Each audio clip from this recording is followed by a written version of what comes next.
People stall because they expect perfection, but progress is the game changer. Measure what you did today, not what you failed to do. Progress compounds, small wins, stack daily, transform your identity. You go from someone who talks about change to someone who lives it. Listen closely. The world doesn't reward potential. It rewards execution. If you want to beat laziness, you don't need more time, more tools, or more talent. You need rules. You need structure.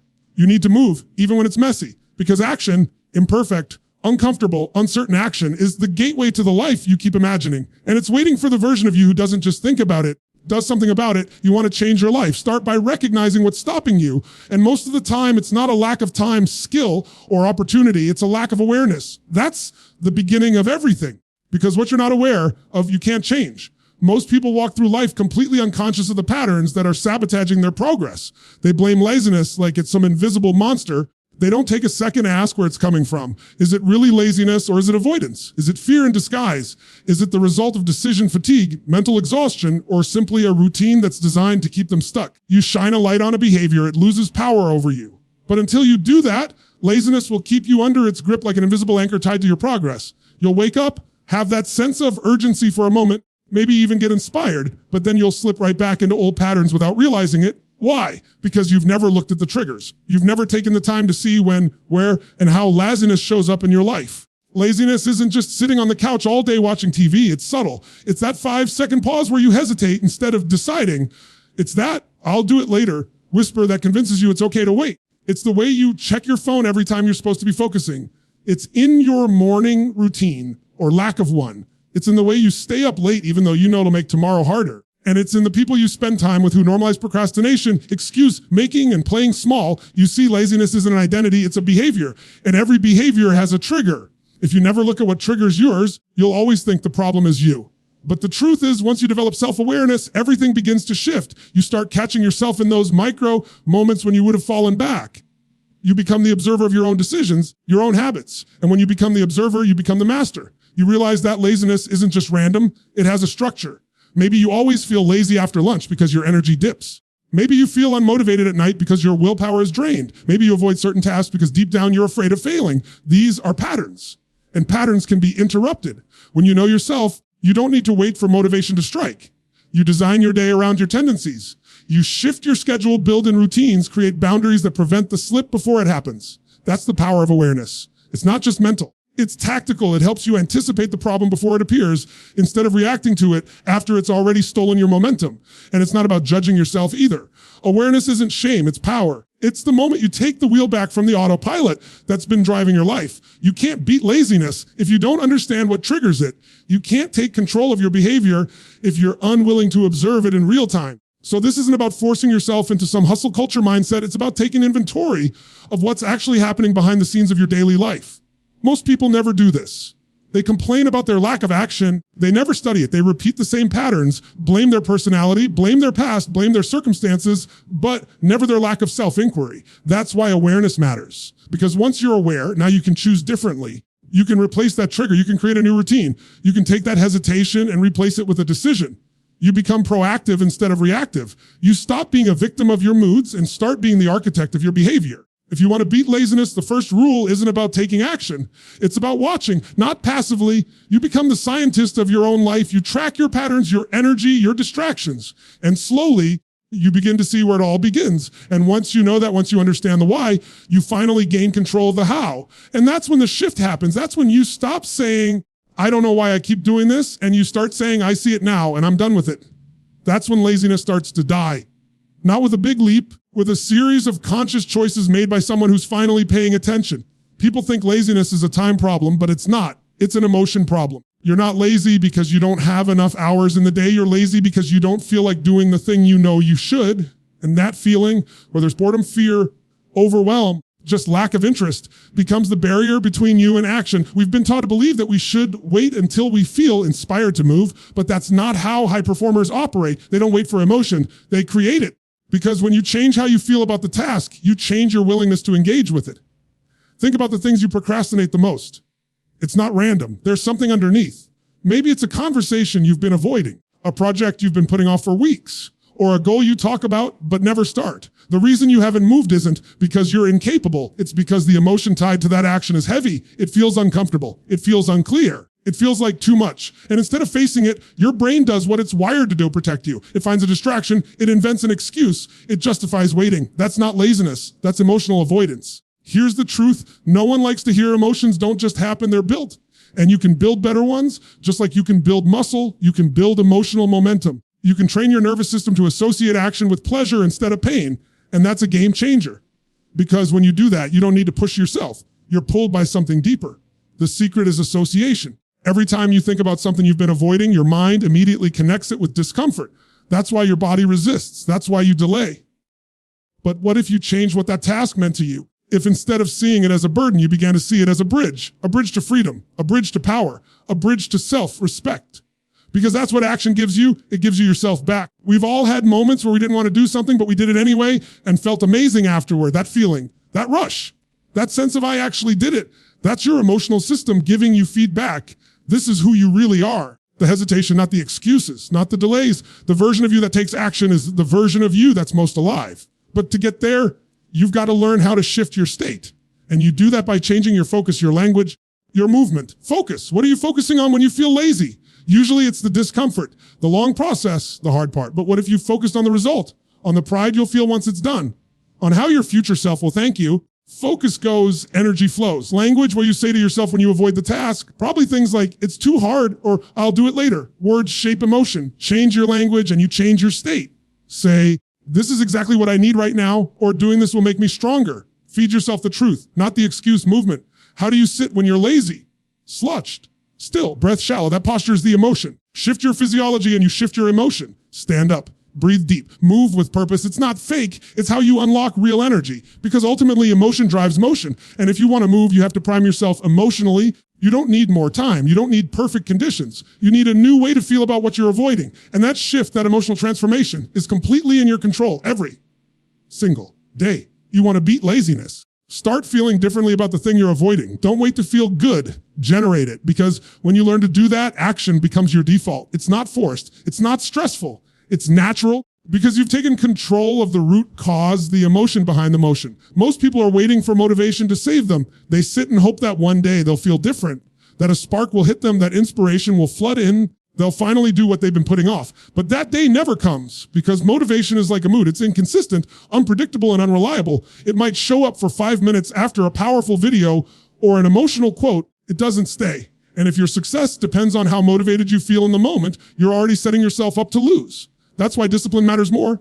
Discipline is what shows up when motivation disappears. Discipline isn't something you're born with. It's something you build. It's a habit, not a gift. It's about making a decision once and repeating it until it becomes automatic. The truth is, every person who has accomplished anything meaningful did it not because they always felt like it, but because they trained themselves to do what had to be done regardless of how they felt. They didn't need to negotiate with their emotions every morning. They made the decision in advance. That's what discipline does.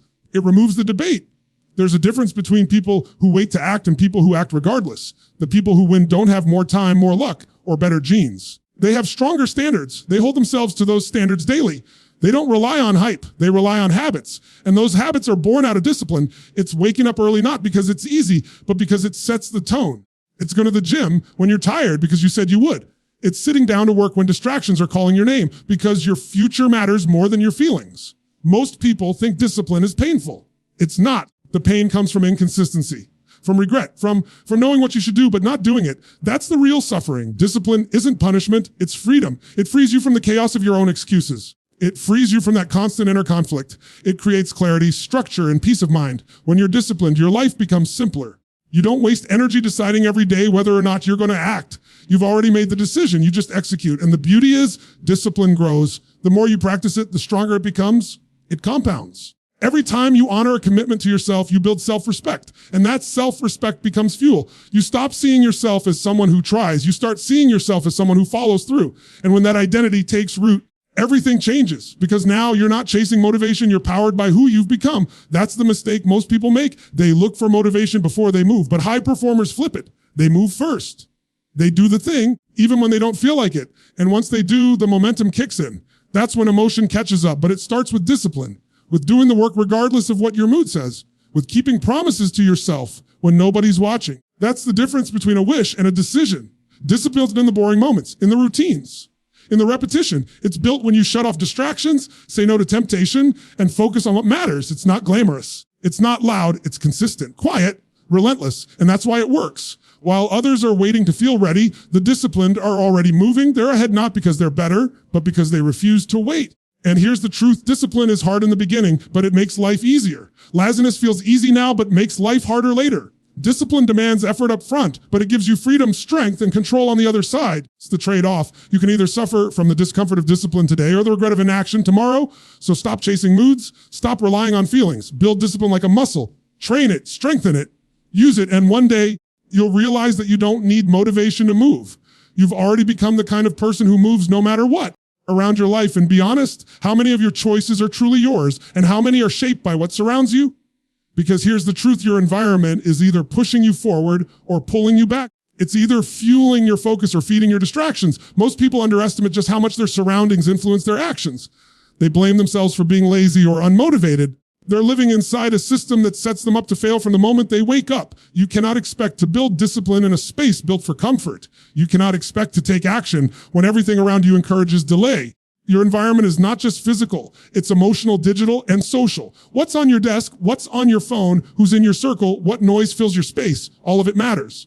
If your phone is the first thing you see in the morning, your notifications are filled with distractions. You're not starting your day. You're reacting to it. If your room, your workspace, or your home is full of clutter, it creates mental fog. It's not just a mess. It's a mental drag. Sends a silent message that chaos is normal and structure is optional. Let's be real. People don't fail because they're not capable. They fail because their environment makes failure feel normal. If you surround yourself with people who are always distracted, always complaining, always avoiding, that becomes your default. You don't rise to your goals. You fall to your standards. Standards are shaped by the people and patterns around you every single day. Think about how easy it is to fall into laziness when everything in your environment makes it effortless to be distracted. A TV remote within arm's reach. A couch that's more familiar than your journal. Apps on your phone that are designed to steal your attention in seconds. You've got to ask yourself, are these things serving my mission or stealing from it? Taking control of your environment means taking full ownership of your life. You eliminate the excuses before they even show up. You put your phone in another room when it's time to focus. You clean your space because a clean environment leads to a clear mind. You change your digital environment. Unsubscribe, unfollow, declutter your screen time. You don't leave your progress up to chance. You engineer it. The same goes for the people around you. If your circle encourages laziness, if they laugh off procrastination, if they normalize small thinking, you have to make a decision. Not everyone can go with you where you're going. Sometimes protecting your focus means limiting your exposure. You need people who hold you accountable, not enable your weakness. You need people who challenge your growth, not comfort your excuses. Your environment should reflect your commitment, not your comfort. It should be a mirror of your ambition. Everything you see, touch, and hear should remind you of who you're becoming, not who you used to be. Put your goals where you can see them. Write your priorities where you can't ignore them. Make your space a launch pad, not a lounge. When your environment is aligned with your purpose, taking action becomes easier. Not because you suddenly became stronger, but because the friction is gone. You no longer have to fight your surroundings just to get started. You create a space that works for you, that supports your habits, that reminds you in every detail that this life matters. You can have all the discipline and drive in the world. If your environment doesn't support your direction, you'll always be working uphill. Change your space and you'll change your state. Change your influences and you'll change your identity. Because when everything around you is designed to keep you focused, consistent, and committed, laziness doesn't stand a chance. Your environment is not a backdrop. It's a tool. Use it. Build it with intention. Watch how quickly your life begins to shift from procrastination to performance. Simply because you decided that your surroundings would no longer be the enemy of your future. Laziness doesn't always come from a lack of desire. A lot of times, it's rooted in one thing, overwhelm. You look at the goal, the task, the mountain ahead of you, and it just feels too big, too heavy, too complicated. So your brain, trying to protect you, shuts down. It tells you to wait, to avoid, to do it later. Not because you're lazy, but because it doesn't know where to start. When the mind sees something as too massive, it feels unsafe. That's why you freeze.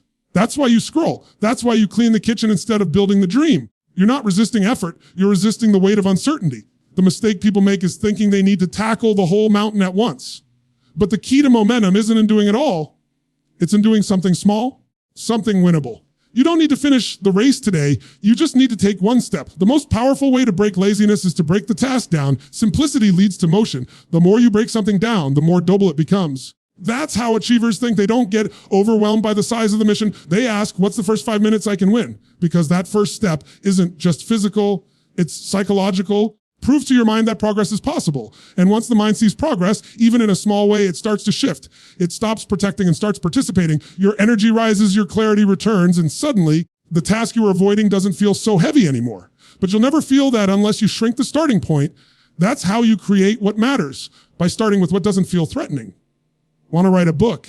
Don't write a chapter, write a sentence. Want to get in shape? Don't go for an hour, do 5 push-ups. Want to fix your finances? Don't overhaul your budget, just track one expense. When you lower the barrier to action, you make progress automatic. You remove the resistance and give your brain a win. That's the trick. You stack tiny wins. You build momentum not by doing massive things once, but by doing simple things repeatedly. And here's what most people don't realize: the small steps compound. They're not insignificant. They're the foundation. Every big change you've ever seen in someone's life began with one small, often boring, consistent action. And those actions created rhythm. Rhythm created confidence. Confidence crushed laziness. This approach isn't just smart, it's sustainable. Because if your only strategy is to push through with willpower, you'll burn out. But if your strategy is to create consistent micro wins, you build a habit loop that reinforces itself. The win creates good emotion. Good emotion encourages more action. More action creates more wins. And now you're in a flow that doesn't require force. It builds itself. People who seem like they have incredible discipline aren't superhuman. They've just mastered the art of removing resistance. They've trained themselves to focus on what's next, not what's everything. They don't let the mountain stop them. They find the next foothold and move. That's the mindset shift that breaks procrastination. You don't need to change your whole life today. You need to win your next decision. It sounds almost too simple, and that's the point. Simple scales, simple sticks. Complexity creates delay. But simplicity gets done. And when you live by that, laziness loses its grip. You're no longer frozen by the fear of the big picture. You're empowered by your ability to make the next move. So if you've been stuck, if you've been beating yourself up for not doing enough, stop looking at the whole picture. Zoom in, ask yourself, what's one thing I can do right now that moves me forward, even just a little, and then do it. And then ask again. Stack it, layer it, repeat. Because in the end, the people who get the furthest aren't the ones who move the fastest. They're the ones who never stopped moving, even when it was small, especially when it was small. Most people wait for the perfect moment. They wait to feel ready, to feel confident, to feel inspired before they take action. But the truth is, waiting is the greatest trap. It's a lie your mind tells you to keep you safe and comfortable. That sense of I'll do it when I feel like it is exactly what keeps people stuck for years. They convince themselves that they need to understand everything, plan every step, and eliminate all fear before they move. But here's the reality. Clarity doesn't come before action. It comes from action. Taking the first step, even if it's messy, even if it's uncertain, is what opens the door to motivation. You don't think your way into confidence. You earn it. You don't wait for momentum. You create it. The biggest myth about success is that the people who make it were always sure. No, they just moved anyway. They acted while they were scared. They tried when they were unsure. And because they did, they gained the feedback, the insight, the strength that those who waited never got. The human brain responds to movement, shifts its energy based on direction. When you're sitting still, overthinking, planning, waiting, your brain is idle, unsure, cautious. But the moment you begin to do even one small thing, your body and mind enter a different state. That shift, hesitation, emotion, flips a switch internally. It's no longer about what if I fail, but what's next? That's the real spark of motivation progress. The smallest win creates the biggest change in energy. Most people miss it because they overvalue planning and undervalue starting. Planning has its place, but it's not a substitute for action. You can have the perfect strategy on paper and still be stuck in the same place year after year. Nothing changes until you change, and change starts the moment you take that first imperfect action. And it's important to understand this action doesn't have to be massive. It doesn't have to be flawless. It just has to be done. That's where the momentum comes from. That's when the fog starts to clear. One small step forward gives you information. It gives you feedback. It gives you motion. It tells your nervous system doing this. That's when the game begins to shift. You see, energy follows engagement. If you want to feel motivated, engage with what you've been avoiding. Move toward it. Touch it. Break it down. Work on it. Think about it. Touch it. Even for 5 minutes, even for a few reps, even for one sentence. That's the trigger. That's the gateway to the fire you've been waiting to feel. People spend too much time analyzing and not enough time acting. The ones who get ahead aren't the ones with the perfect plan. They're the ones who are in motion. They learn faster, adjust faster, grow faster because they're in the game. They're not sitting on the sidelines perfecting a strategy that will never see the light of day. They're testing, failing, learning, building. And because of that, they build something real, momentum. And here's something powerful. You start moving, you realize you don't need motivation the way you thought you did. You stop relying on inspiration. You start relying on rhythm. You wake up and move not because you feel like it, but because it's who you are now.